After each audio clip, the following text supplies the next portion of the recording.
Part 5. Justin. The bus stop.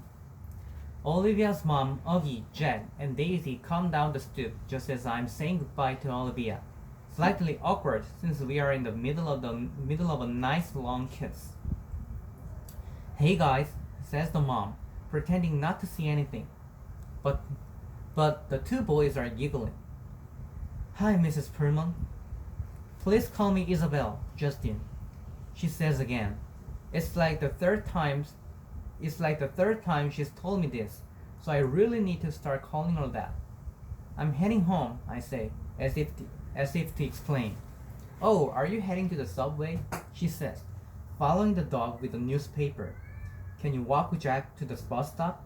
No problem. That okay with you, Jack? The mom asks him, and he shrugs. Justin, can you stay with him till the bus comes? Of course. We all say our goodbyes. Olivia winks at me. You don't have to stay with me, says Jack as we are walking up the block. I take the bus by myself all the time. Augie's mom is way too overprotective. He's got a low, gravelly voice, like a little tough guy. He kind of looks like one of those little rascal kids in old black and white movies. Like he should be wearing a newsboy cap and knickers. We get to the bus stop, and the schedule says the bus will be there in 8 minutes. I'll wait with you, I'll tell him. Up to you, he shrugs. Can I borrow $1? I want some gum. I fish $1 out of my pocket and watch him cross the street to the grocery store on the corner. He seems too small to be walking around by himself. Somehow, then I think how I was that young when I was taking the subway by myself. Way too young. I'm gonna be an overprotective dad someday. I know it. My kids are gonna know I care. I'm waiting there a minute or two when I notice 3 kids walking up the block from the other direction. They walk right past the grocery store, but one of them looks inside and nudges the other 2, and they all back up and look inside. I can tell they're up to no good, all elbowing each other, laughing. One of them is Jack's height, but the other 2 look much bigger, more than teens. They hide behind the food stand in front of the store, and when Jack walks out, they trail behind him, making loud throw-up noises. Jack casually turns around at the corner to see who they are and they run away, high-fiving each other and laughing, little jerks. Jack crosses the street like nothing happened and stands next to me at the bus stop, blowing a bubble. Friends of yours? I finally say. Huh, he says. He's trying to smile, but I can see he's upset. Just some jerks from my school, he says.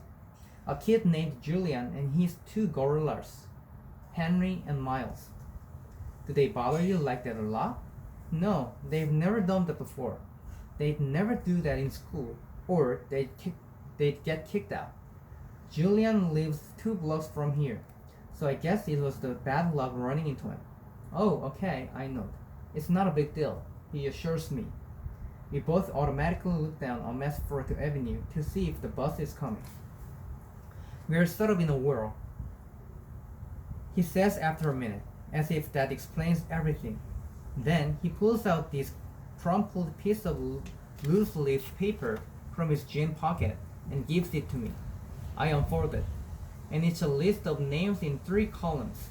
He's turned the whole grade against me, says Jack.